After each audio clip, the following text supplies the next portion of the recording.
Welcome back to the Fintech OS Evolve podcast. I'm delighted to have Josh and Ben with me on the sofa here from Woodhurst Consulting. We've done some fabulous work in 2025. I'm sure that will continue into 2026 as well. Working with banks, tier twos, building societies, specialist lenders, very heavily into the mortgage market.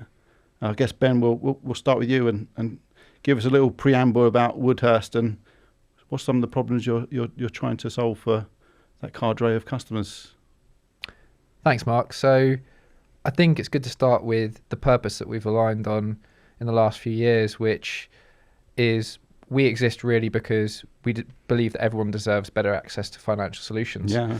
So we've had a real luxury at Woodhurst of starting the business 7 years ago, thinking about, for everything we've seen in financial services, talking to clients, what are their problems and can we create a consultancy around that? So I think it is good to talk about the problems we exist to solve because that segues nicely into, therefore, what we're set up to do. So a lot of our clients, these building societies, tier twos, so we predominantly work with organisations of anywhere between sort of 100 up to, into the thousands of people, but we don't at the moment work that regularly with the really large global tier one banks. Absolutely. There's still time. We'll get there. We'll get there. And the problems, I think everyone will have heard these before, but we'll just touch on them just so we're on the same page. These guys have been around a while. So they're often heritage players. They've got a really powerful brand. They've carrying some legacy processes. So things are quite complex when you look behind the scenes. The technology can be modern, but often is not. It's quite common that they're sometimes on-prem, or even if they're in the cloud, there is still a lot of what people would refer to as these legacy tech problems. They're in an immature place with data. Massively, yeah. So the problem that they're actually telling us is we want to grow originations, whether that's originations of savings or the mortgage book. But we're finding that we're constrained by the fact that if we try to do that currently, we're going to have to grow headcount really to accommodate that to a point where it's not a sound business case. The cost of service is just increasing. It's getting higher and higher. Exactly. So we see ourselves as existing to solve that problem of being able to grow, but being able to do it in a way that is actually then going to make them competitive in a market where they can't compete often with the balance sheet like the big six banks. Yep. So they really do need this efficiency play, like you said, with the cost to serve. And we are there to solve those problems, and we're going to come onto it. But broadly, we do that by providing people who are familiar with the operating model of an organization that has a much lower cost to serve. So we know what good looks like. And I think a lot of our clients also have an understanding that they'll employ people that have worked at some of the neos. They would have probably come from bigger banks that have had longer modernization programs, and a lot's been delivered. But it's no easy job, is it? So, no. It's I've been there. It's tough.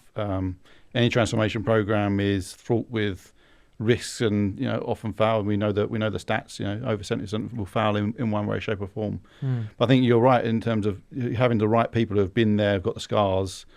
They've bled through it. They can take the successes and the failures and make it better is absolutely going to be key when you're sitting in front of your clients. And Woodhurst have been fantastic in the building site sector. Some great contracts won, some great customers won. We've worked together a few times, and I think over the last couple of years, 2 or 3 years now, so we've probably seen that shift of conversation around building sites being kind of these sleepy kind of institutions, and now looking across the landscape and seeing all this competition from specialist lenders and alternative lenders coming in, stealing the mortgage market, and realising, oh God, we're going to have to change something. But where's the balance of the change of their culture and the ways they're working and for their members versus digitalisation? And Josh, you've been involved in a lot of those conversations. So, have you seen that started to change? Yeah, I mean that perception of a building site as a sleepy organisation, I think it really is purely a perception thing. When we're talking to our client base, they're all hugely ambitious, hugely strategically focused, and almost exclusively the conversation is about growing the lending book and then everything else that needs to happen around that. And a lot of them talk about doubling lending within X years, as Ben said, without dramatically increasing headcount. And when you think about that as a problem statement, when you are sort of beset with not just legacy technology, but probably a lot of the time with limited headcount, limited capacity. Yeah. The capabilities are often there, but because of those capacity challenges, they're being applied towards just the day-to-day, managing the society, servicing existing customers and things like that. So how do you drive and enact change in that type of environment?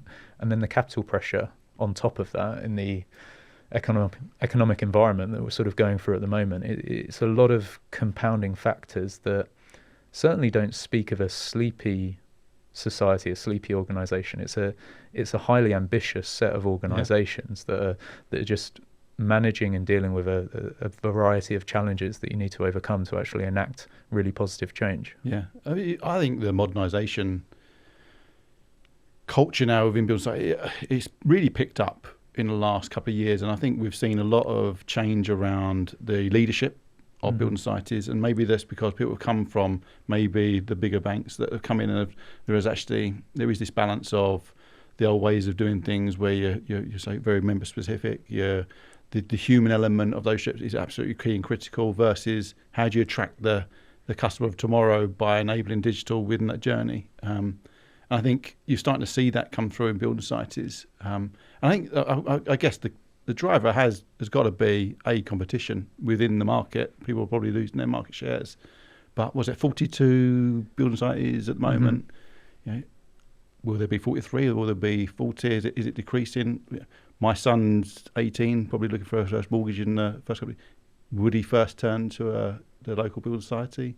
It's how do you capture that market? It's a dilemma, really. I think on the mortgage side for a building society, the majority of them are 95% plus intermediated.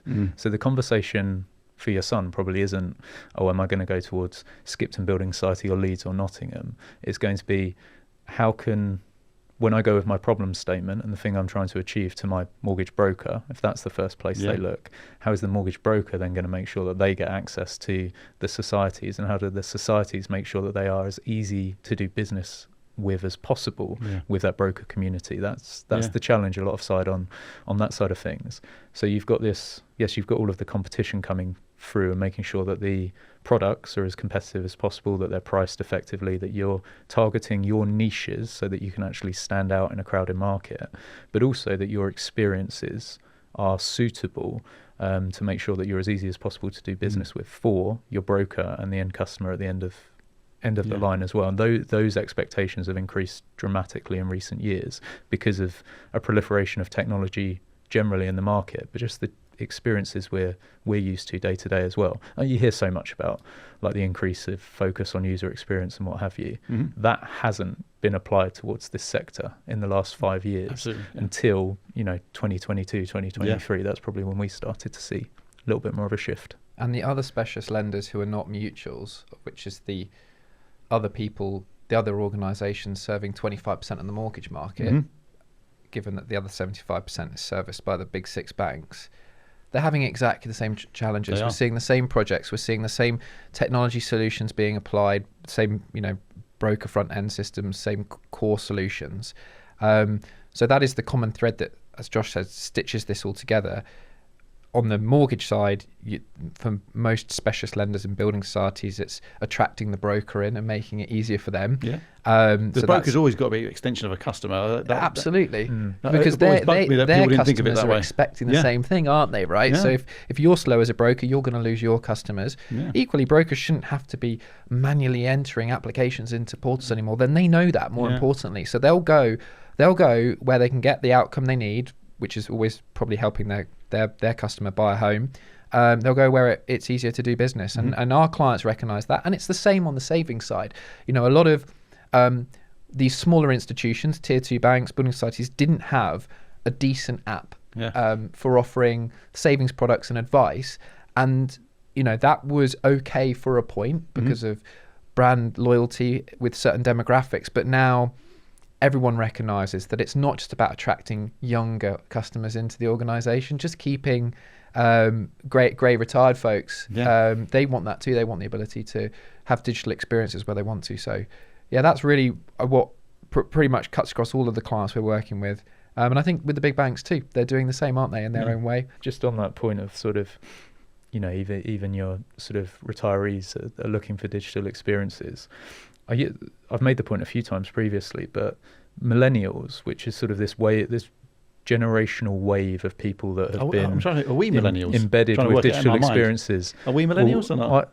I'm a millennial. I'm a millennial. I think I might be as well. I think it goes all the way till about 44 now. The oldest millennials. Slightly out. Right? Okay. So, yeah, I thought you'd be right in that. Well, you can be an honorary millennial. Pull me back in. Honorary I just watched The Godfather. When I thought I was out, you pull me back in. The point being, you think of this wave of people that are just used to digital experiences from sort of their childhood and what have you, as being much younger and the like. But the reality is, mid-40s, middle age and later for a lot of people. There's the retirees are used to these types of experiences as well, and that demand is only going to increase. Yeah. And I suppose the other thing that's becoming more of a theme, just to add to that as another example, is making the business more resilient and safer. Mm-hmm. That, again, we've seen this move into the cloud. We've seen benefits from that. We've also seen new vulnerabilities and risks emerging. So I think we're trying to deliver ambitious, achievable modernizations that take the clients into new space with some new technology, which is exciting.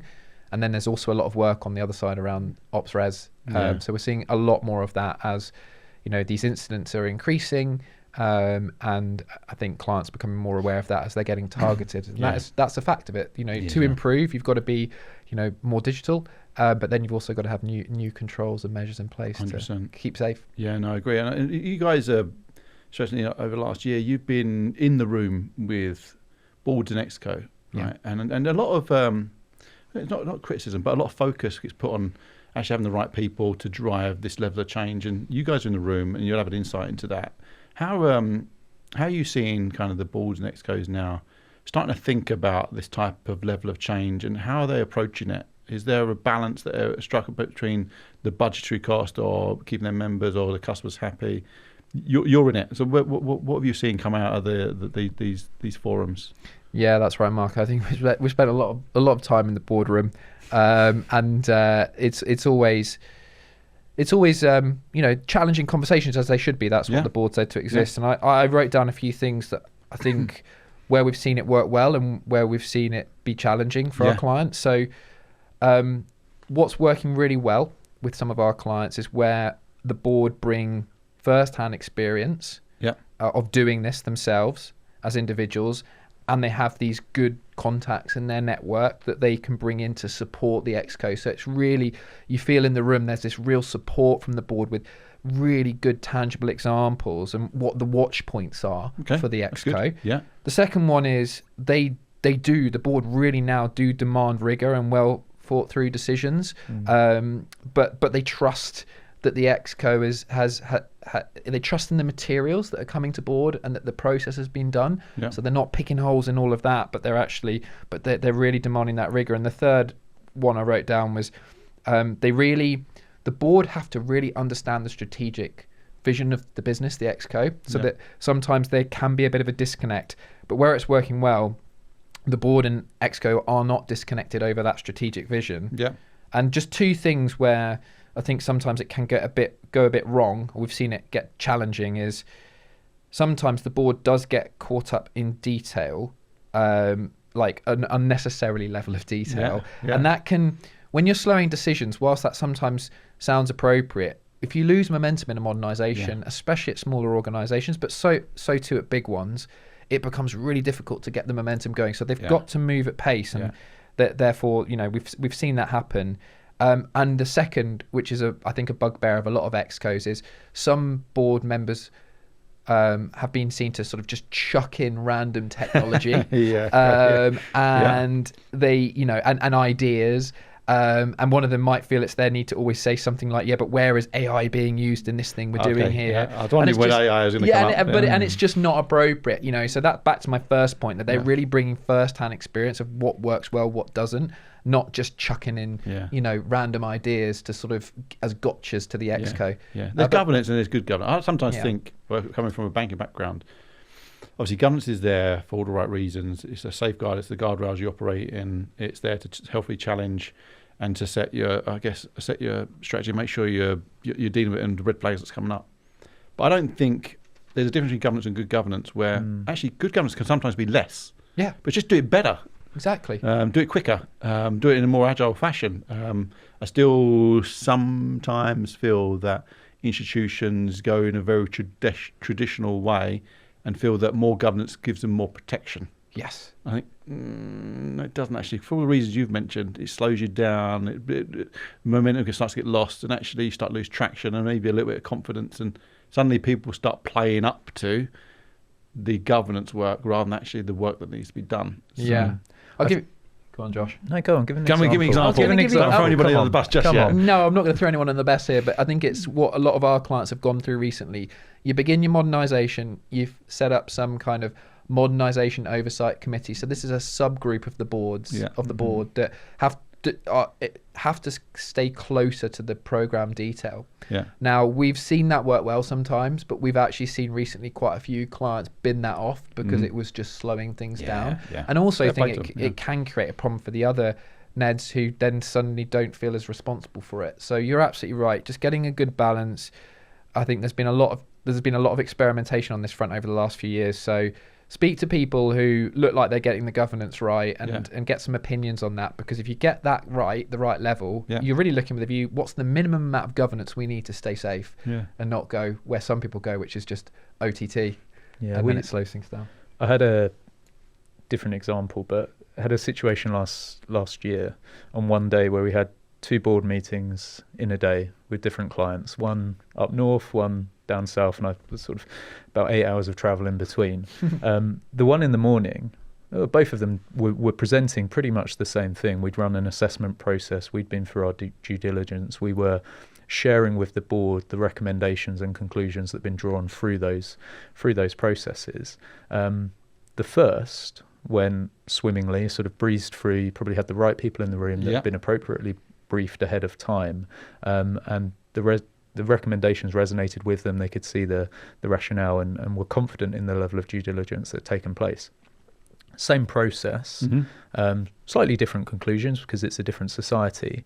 But in the afternoon session or evening board session that I went to, it was a completely different situation for one reason or another. And I think a lot of it was due to the way that the board had been engaged throughout the process, level of scrutiny and accountability that they thought that they had and they wanted to apply towards it. It was a far more challenging situation and a far more challenging conversation. And we needed to go through a number of actions out the back of it to sort of close that down and give them the level of confidence that they need. So I think Ben's right. You need to get towards a minimum level of governance to be effective, but also you need to look at the engagement path across any transformation program and any strategic course of activity that you're taking and go, right, what are the right touch points and who are the right people to get involved, and how do we establish the right levels of accountability and responsibility here so people aren't overstretching and getting to a point that does ultimately slow down progress, because that's the real killer with all of this. If you have strategic ambitions that say in X years I want to achieve Y, in 5 years I want to double lending growth, for instance, the longer it takes you to get things moving and off the ground, the harder it's going to be to actually achieve a business case that stacks up, because across that 5-year period that you've set out, if you've established a business case effectively, you're going to have a really tight sort of payback model.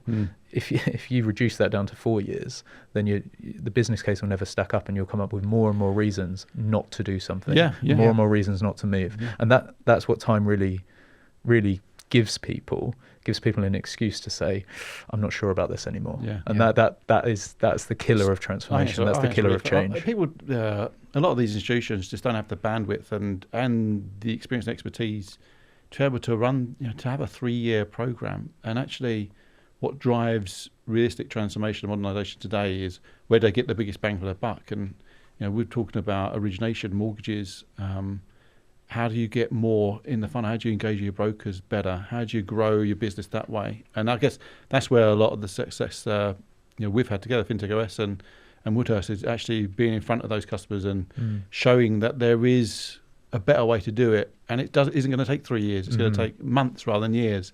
It's not going to take multi-millions of pounds. It's going to take hundreds of thousands of pounds instead. And actually, we can start to put that in the hands of brokers and your members really quickly to try to demonstrate the value, demonstrate that momentum and that speed.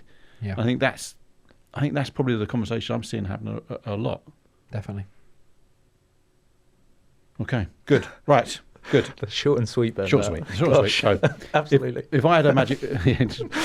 Sold. The podcast's over. I couldn't have said it better myself. The podcast's over. But do you think, from whether it's building societies or indeed special lenders, alternative lenders, do you really think it is the onboarding, the credit lending, dare I say the AI element, that's going to drive the most amount of transformation for these organisations? Is that, do you think, is that the lowest hanging fruit that people can grab onto?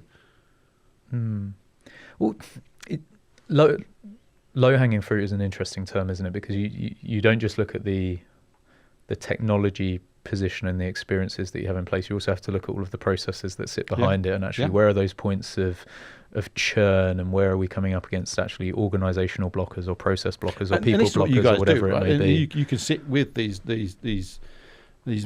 businesses and banks and building sites and actually get into the nuts and bolts of it and actually help them define their requirements, because sometimes they don't know what they don't know. Yeah, right? and that's a big part of it a lot of the time. I think that the low hanging fruit is probably you'll call it sort of simple process change, really, if you take a step back and say, well, why don't you remove this 4-eye check? But actually, it's not simple process change within the context of that society, because it's there for a reason and it has a history and somebody knows why that's been put in place. And you need to start breaking down those barriers bit by bit to try and get people moving towards some level of change, some level of improvement, some level of efficiency gain.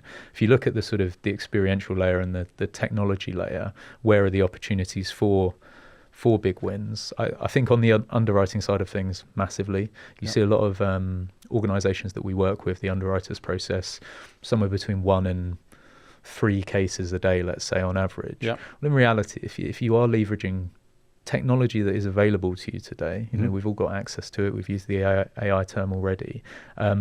You can massively increase that without exposing the organisation to greater risk, and actually you might make better decisions out the back of it. So underwriting is a huge part of the puzzle. And Ben alluded to it at the start that brokers shouldn't be expecting to have to fill in reams and reams of manual forms anymore. Actually, the more you can do to make that process as seamless as possible, as user friendly as possible, just through small little tweaks to the user experience, you're going to make massive amount of change there.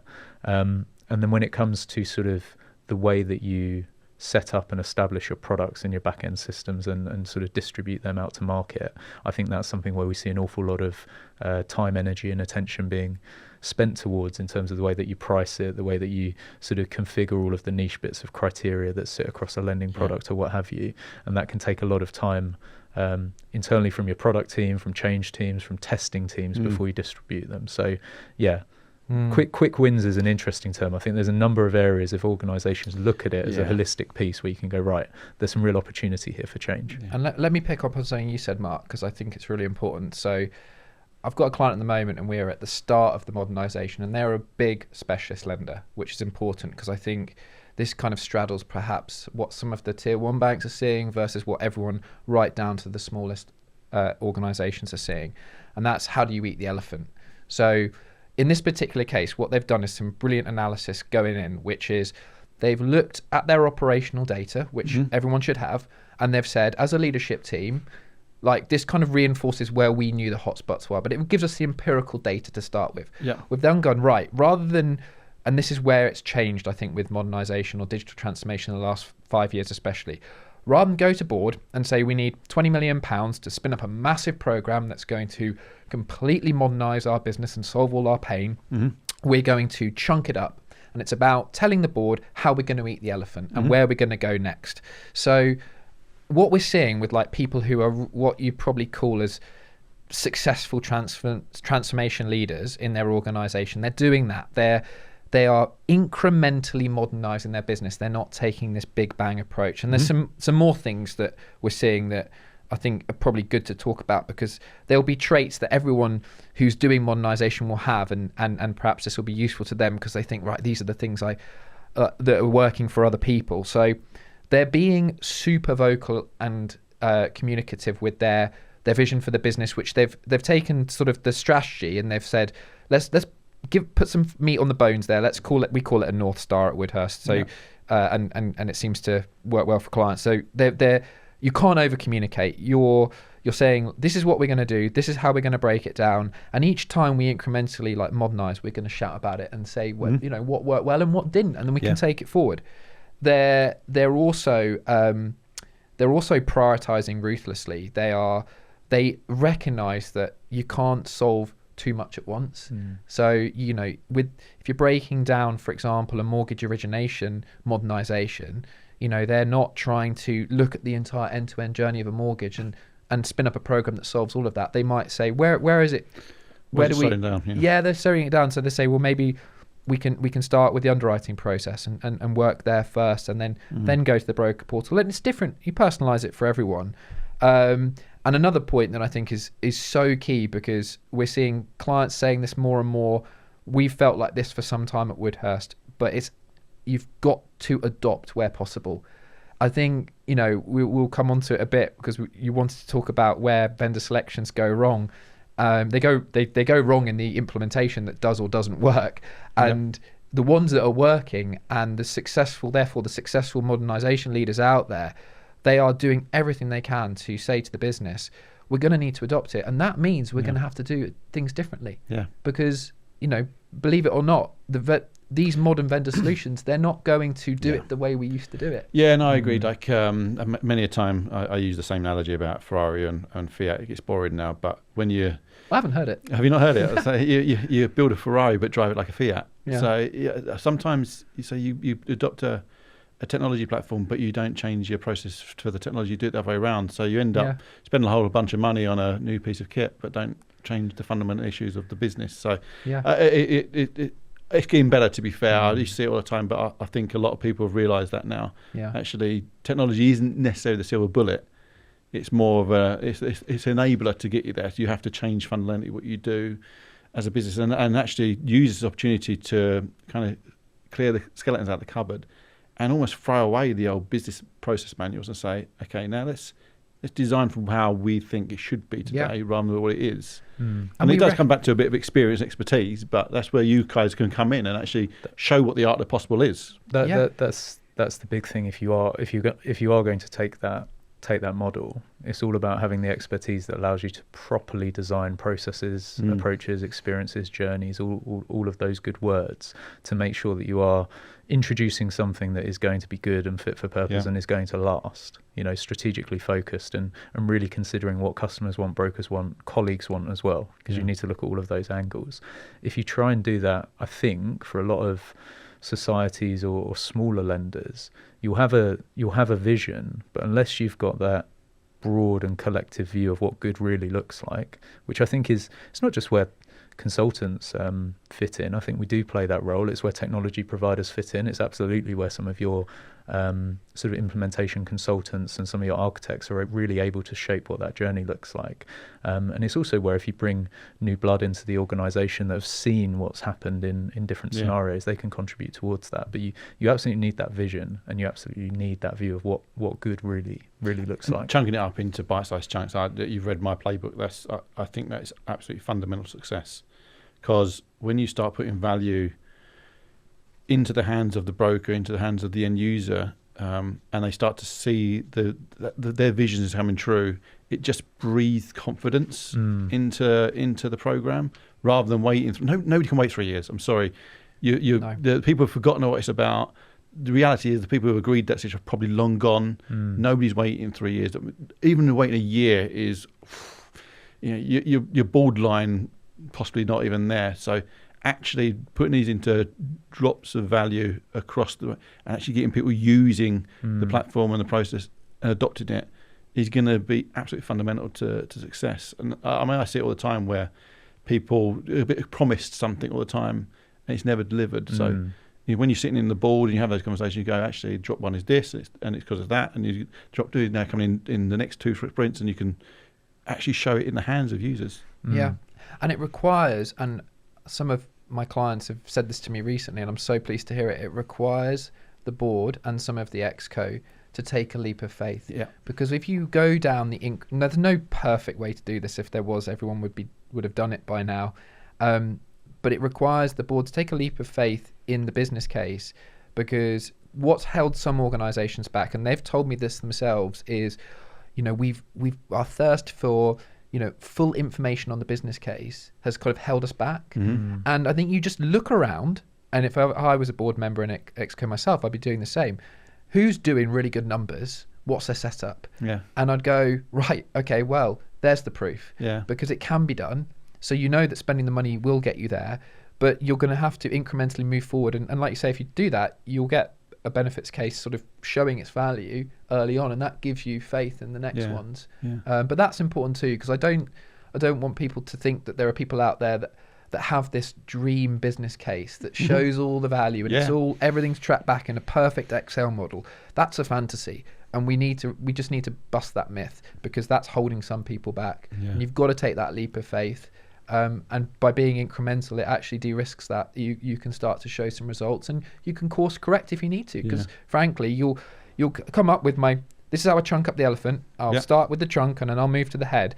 But you might find after doing the first bit that actually you thought you were going to go there next. It makes more sense to go over here, and then we can react. And that's a good modernisation, actually changing your mind throughout where to go next, because there's more value and it makes sense, and the dependencies are better understood, and you're not going to rely on a group complaints function.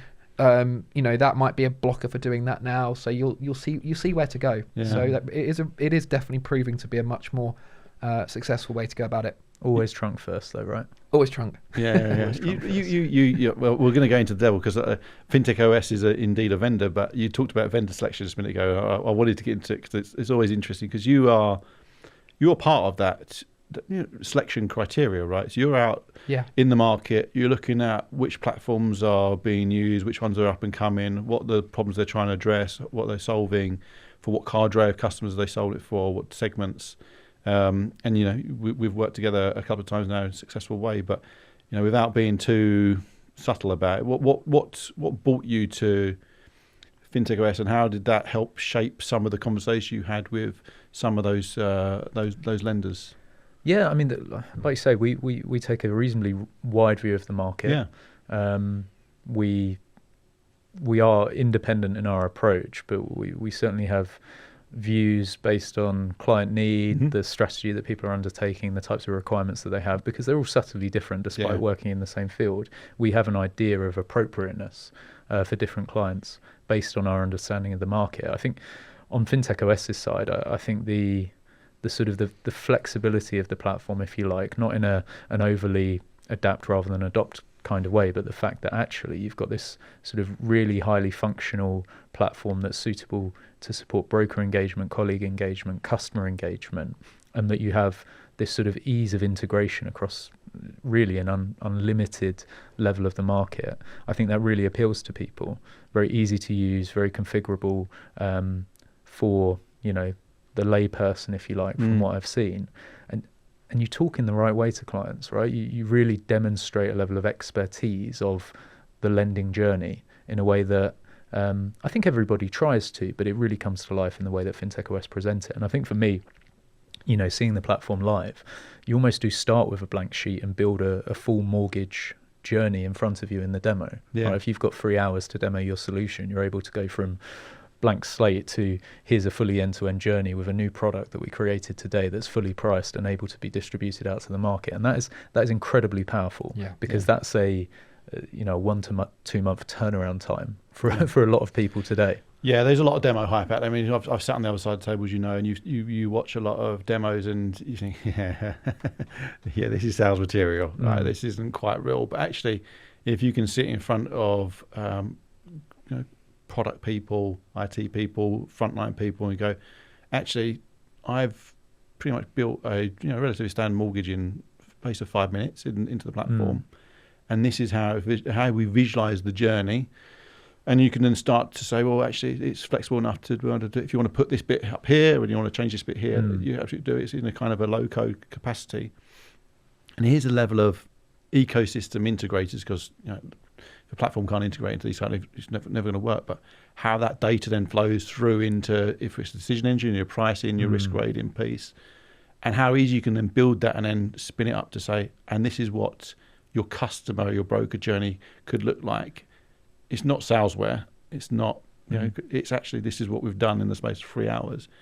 And I always find, sitting on the other side of the table as well, what I don't want is to be able to have all these lovely products and journeys. It's great. It's great for today. Thank you. I'll go to market. But we all know that in reality, you have to change them. You have to chop and change them. You have to create little branches.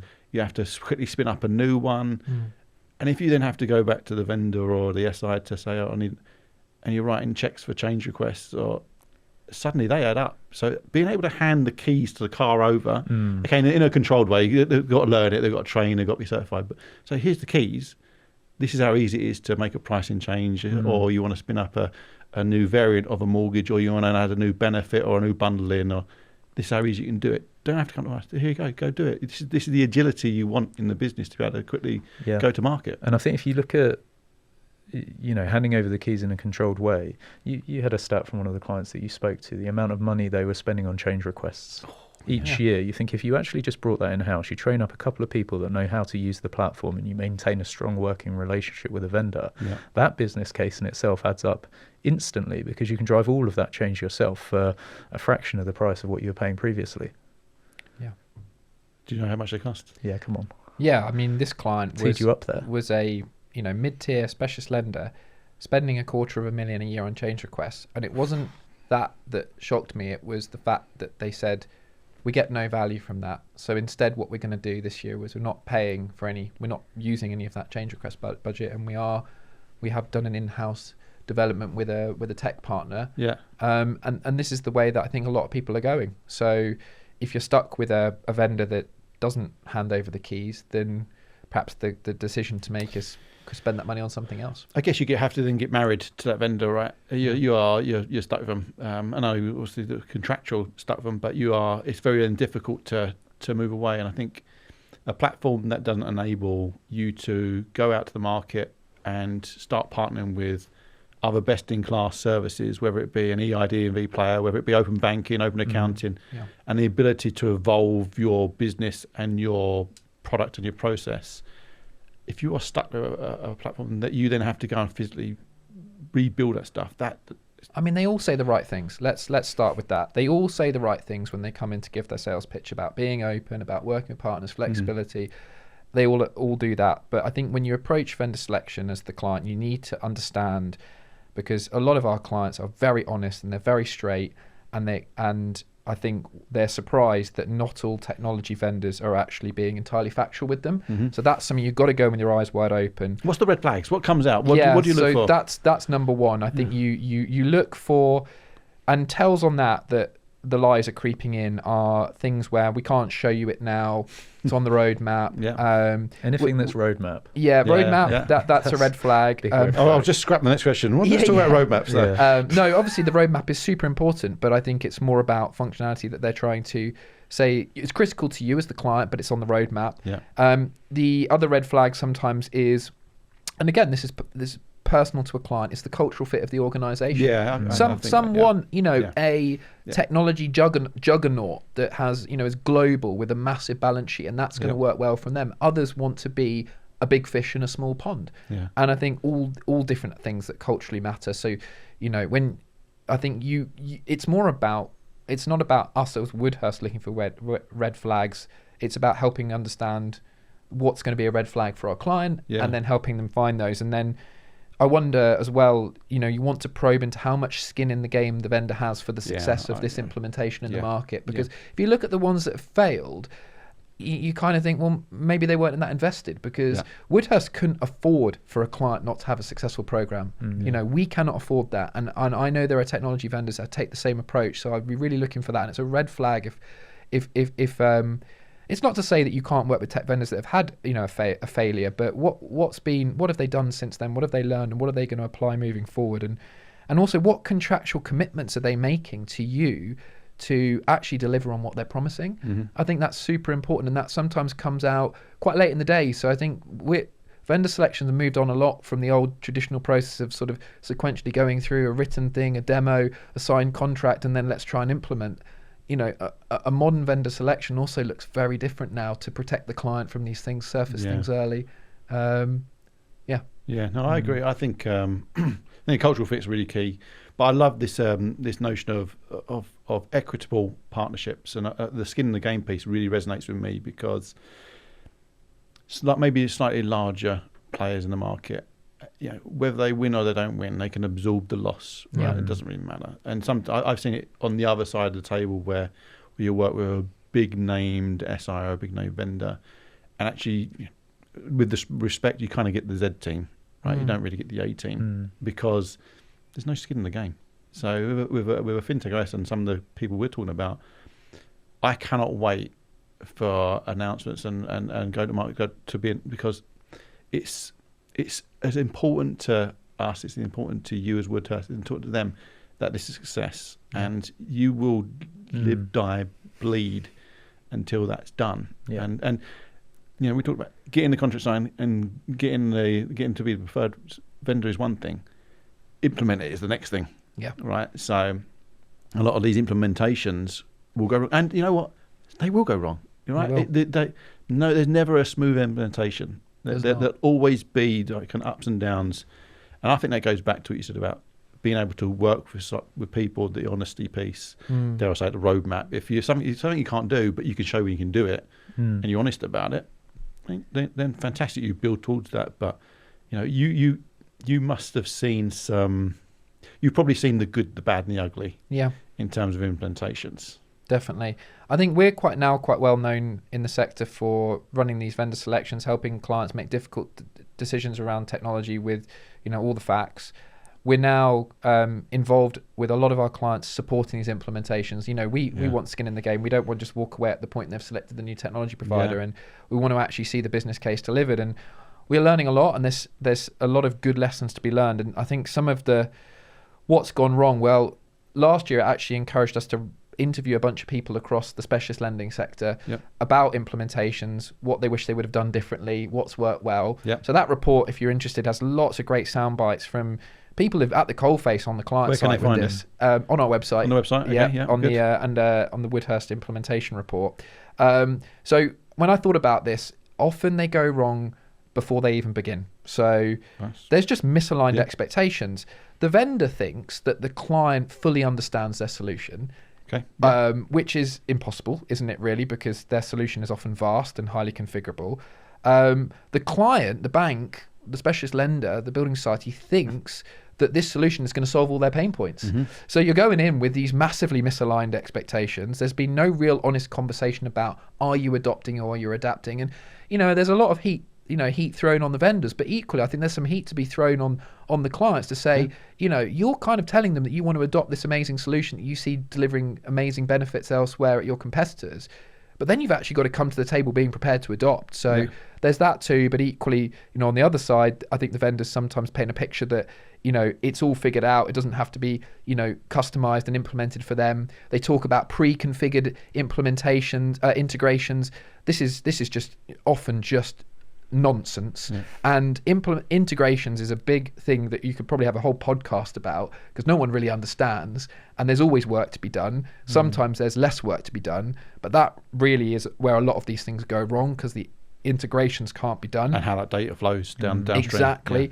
And I think it's not all about vendor selection. I think you've got to actually really then focus on that point that we've made throughout the podcast around finding a partner that's going to be credible in the implementation front, is open to working with partners as well, that doesn't use that part of doesn't turn the professional services part of their business into one of their main revenue generators. Because by doing that, by being open to working with partners, delivery partners, they're taking some accountability that they can't sort of point the finger at themselves when things aren't being delivered. Yeah, absolutely. But what do you think, Mark? I think about you guys actually an interesting spot, because you're with the customer at the very outset, where you're almost defining the problem, and you're helping them along that journey. You're going through a quite a large process of looking out into the marketplace, finding out who the players are, and trying to fit that together like a jigsaw puzzle. And then you hold the hand through the selection process, and you're very active within that process, asking the right questions, probing the right things, talking about a lot of things here, holding people accountable, talking about roadmaps, actually pinning people down. And then why it would be an absolute natural step to then take ownership of it and say, actually, you've added so much value from that point to that point. To walk away is almost bonkers, because you've built a relationship. And one of the themes of this podcast has always been about people and culture, about people still buying people, and that level of expertise and experience. To then take a leap into the actual delivery of it, and you're so well placed to see how things have gone well and gone wrong, but you've got the relationship and you understand the business through the implementation. I think that would be such a natural step to take into build sites and into specialist lenders as well, because you've got that level of know-how that is desperately lacking. And when you go into implementation partners, obviously they have to learn the technology, they have to learn have to relearn all that stuff. You've already got some of that. I just think it's just a natural piece that you should be doing without kind of self-cannibalizing.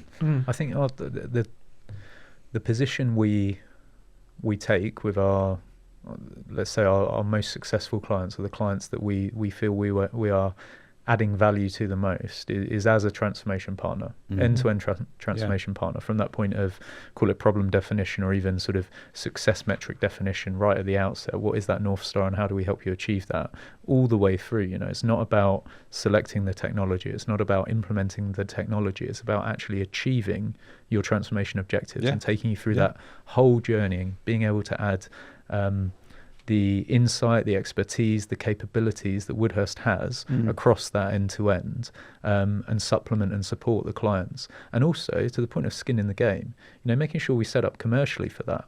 I think our most successful commercial engagements are based on transformation outcomes, not implementation deliverables, not completing an RFP within 2 months or whatever it may be. It's on, okay, you actually want to achieve these things. What is the extent to which Woodhurst can help you achieve those things?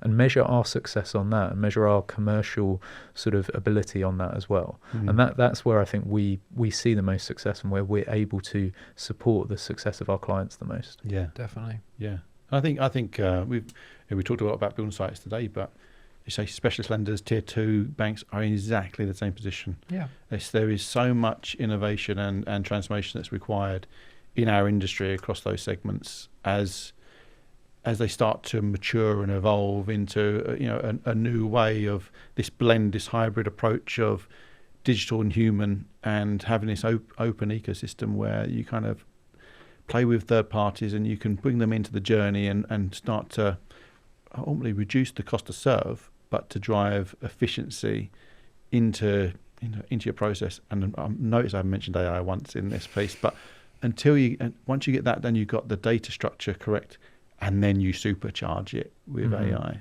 That doesn't mean replacing a whole bunch of people, but it just makes, I keep using the same phrase about people have to be comfortable from being doers to being reviewers. I think that'll be the cycle change for me, and I think you guys will be fantastic in that delivery piece, and I'm sure you will be successful once you get into that notion. Anyway, look, we're coming to now. I'm seeing the clock flashing in the background, so we're coming to an end of the podcast, and I always like to finish on a kind of an eye on the future, and we've talked about it a lot, to be fair, already. So I guess, Ben, I'll turn to you first. So there will, in any game, there's winners and losers, right? Yeah. So what will it take for tier 2 specialist alternative building sites to be a winner in the next 3-5 years? So we think the winners in the next 3 to 5 years are going to be those that have absolutely maxed out on their modernisation investment case throughout. So a lot of them are in a period of real big investment to make that big jump, probably from a legacy place to modern tech and modern data framework to support it, but they won't stop there. The ones that we're working with who are really ambitious, they've replatformed their core into the cloud, they've brought a new front end in, but now they're looking at what's next, what does that enable? So they're making similarly large investments in that. So the winners are definitely going to put the pedal to the metal with the investment in modernisation. Of course, I would say that because we're there to support that, but I think that is a view that is backed up by evidence in the performance of these that do. The others, the winners, will have also exploited their biggest underutilized asset at the moment, which is their data. So I think it was the head of innovation at the FCA last week when I saw him at talk was saying that every lender in the next 10 years will have modern technology, because the ones that won't have it will no longer exist. Yeah. So then what differentiates you from each other? And he was talking to a room full of banks and building societies, and the answer is your data. So we're working with clients as well now that the modernisation isn't just about selecting the modern technology, but it's about doing the work on the data. To your point about the AI piece won't ever really work until they've got their data in a good state. So the winners will have addressed that. And that, again, we're sort of seeing, especially at bigger end, you've got your programs that are doing sort of modern tech replacement. You've also actually now people calling it out as a data modernisation separately. And at smaller clients, they can just be combined into the single program.